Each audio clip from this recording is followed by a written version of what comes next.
अरे बॉम्ब कुठे आहे? सर एक मिनिट सर.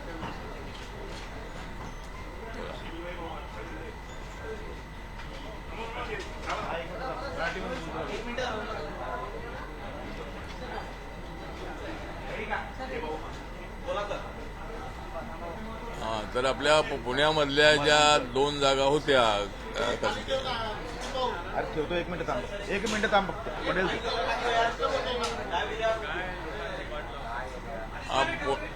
पुण्यामधल्या ज्या 2 जागा होत्या त्या बीजेपीच्या होत्या आणि दोन्ही जागा निवडून आणण्याचा आमचा प्रयत्न होता.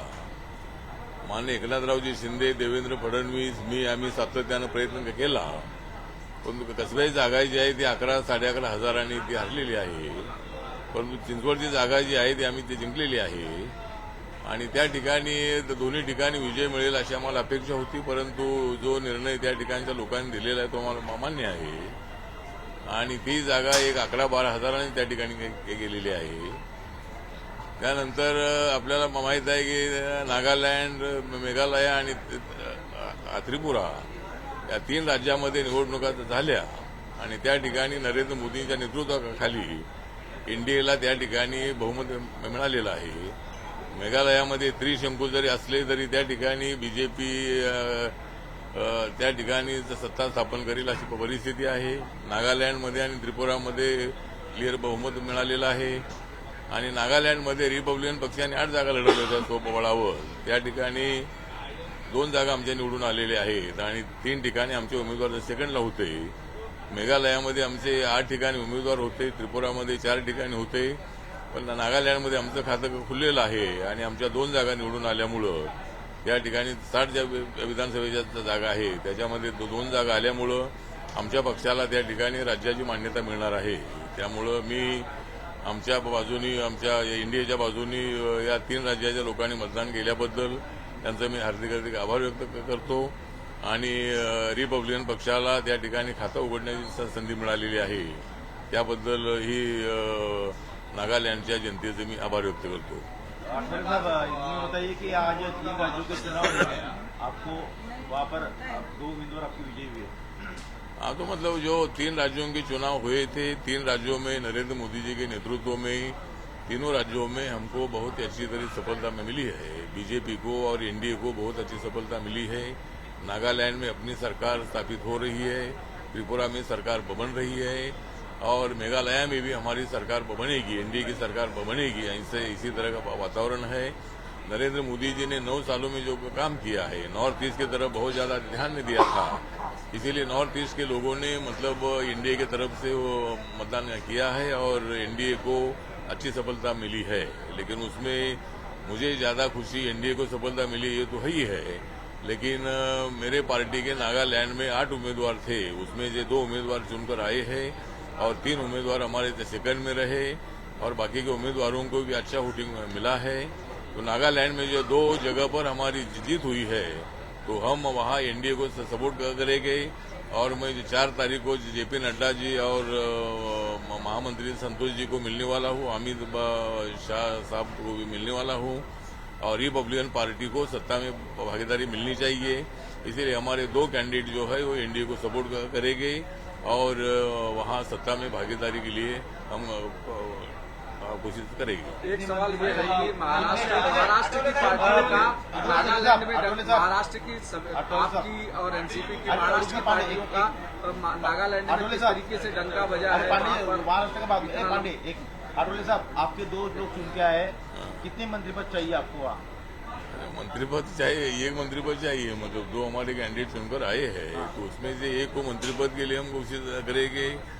और जिस तरह हमारी महाराष्ट्र की तो पार्टी है ओरिजिनली, लेकिन मेरी पार्टी पूरे देश भर में हर राज्य में मेरी पार्टी है. नॉर्थ ईस्ट के हर राज्य में मेरी पार्टी काम करती है, आसाम में भी मेरी पार्टी का काम करती है, सभी राज्यों में मेरी पार्टी काम करती है और मेरी पार्टी को वहाँ नागालैंड में सफलता मिली है. ये मेरे लिए बहुत बड़ी खुशी की बात है. महाराष्ट्र में भी विस्तार होने वाला है तो क्या पार्टी की तरफ से अब जब आपका विस्तार हो रहा है तो यहाँ पर भी आप उम्मीद करते हैं कि तो मतलब जो विस्तार हो रहा है उसमें माननीय देवेंद्र फडणवीस जी से मेरी बात हुई है और उनके साथ मैंने 2 प्रस्ताव रखे हैं. एक तो रिपब्लिकन पार्टी को 1 मंत्रिपद मिलना चाहिए और जो 12 MLC जो अभी मतलब राज्यपाल के कोटे से नियुक्त हो जाएगी, उसमें एक MLC RPI को मिलनी चाहिए। इसी तरह की मांग हमारी है, तो उस पर जरूर विचार करेंगे। ऐसा आश्वासन देवेंद्र फडणवीस जी ने दे दिया है। 2-3 बार उनके साथ मेरी बातचीत हुई है।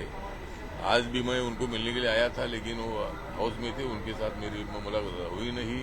मुख्यमंत्री साहब से भी मेरी मुलाकात हुई, लेकिन कुछ कामों के लिए मुलाकात हुई, बाकी कुछ बात नहीं हुई है।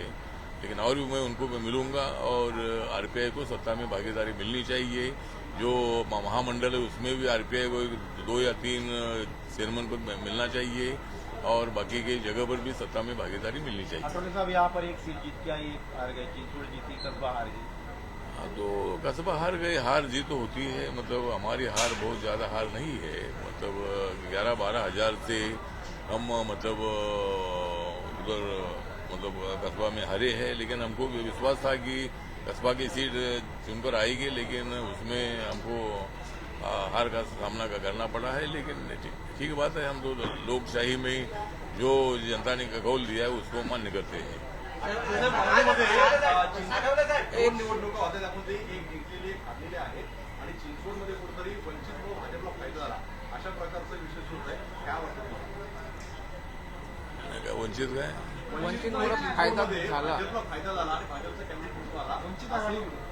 नाही, वंचितमुळं किंचित आमचा फायदा झालेला नाही.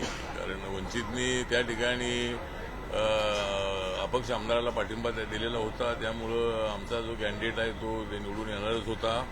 ज्या अपक्ष कॅन्डिडेटला जी मतं मिळालेली आहे, ज्याला वंचितने पाठिंबा दिला होता, तो उमेदवार जर त्या ठिकाणी उभा राहिला नसता तर काही तर सगळीच मतं ती राष्ट्रवादीला मिळाली असती असं अजिबात नाही आहे. त्याच्यामधली अनेक मतं आम्हाला मिळाली असती. त्यामुळं वंचितच्या तिकडच्या पाठिंब्यामुळं आम्हाला यश मिळालं असं अजिबात नाही आहे. लक्ष्मण जगताप यांचं मोठं काम होतं.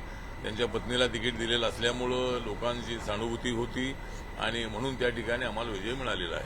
सर, आज सोलापुरामध्ये सनातनवरून एक वाद पेटला होता. सनातनच्या जय जयकार हा सातपुतेंकडून करण्यात आला आणि जितेंद्र आव्हाडांकडून त्याचा विरोध.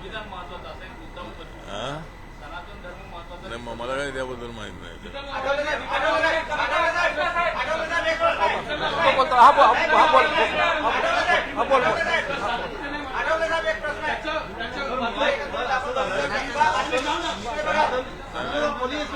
धर्मासंदर्भामध्ये चर्चा सुरू असताना सनातन धर्म की त्याच्यावरती काही आमदारांनी विरोध सुद्धा केला आणि मोठी खळबळ पाहायला मिळाली.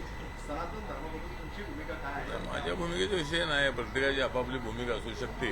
परंतु त्या ठिकाणी आमदारांमध्ये काय वाद झाला असेल, प्रत्येकाला आपली मतं मांडण्याचा अधिकार आहे.